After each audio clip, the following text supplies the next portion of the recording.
ఇంత రాత్రి అయింది, నిద్రపోకుండా ఈడేం చేస్తున్నావునా? మా వైఎస్ఆర్ కొడుకు వస్తున్నాడంట, ఆయన కోసం ఎదురు చూస్తున్నా అన్నా. కాదన్నా, మీ వైఎస్ఆర్ కొడుకు వచ్చి నీ ముందు నిల్చున్నా నీకు కనపడదు కదనా? అన్నా, నాకు ఆయన కనపడకపోయినా నేను ఆయనకి కనపడతా కదన్నా. నాలాంటోళ్ళు ఆయన వెనకాలన్నామని తెలియడానికే నేను ఇక్కడ ఉన్నానన్నా.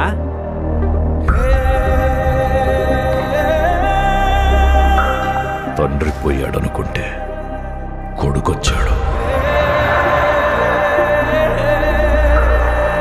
Congress party can create another 100 YSRs. Tell him, if he doesn't fall in line, the consequences will be very harsh.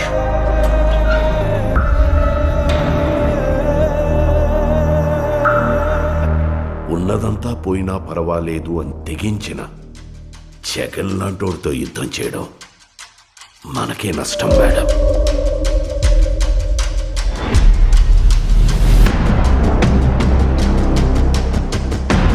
చరిత్రలో కని విని ఎరుగని రీతిలో అవినీతి చేశాడని అభియోగాలు మోపండి. 1,00,000 కోట్లని 1,00,000 సార్లు చెప్పించండి. ఒక అబద్ధాన్ని నిజం చెయ్యాలంటే అది మీడియాకి మాత్రమే సాధ్యం. If we can't defeat him, we can destroy him.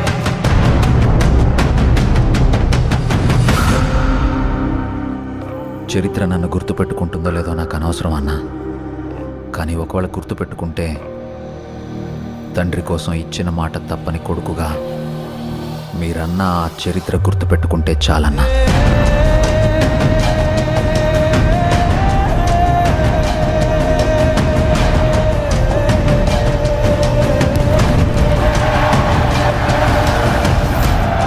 నాకు భయపడడం రాదయ్యా. నేనేంటో, నా రాజకీయం ఏంటో మీకింకా అర్థం కాకపోవచ్చు, కానీ ఒక్కటి గుర్తుపెట్టుకోండి, నేను వైఎస్ రాజశేఖర్ రెడ్డి కొడుకుని.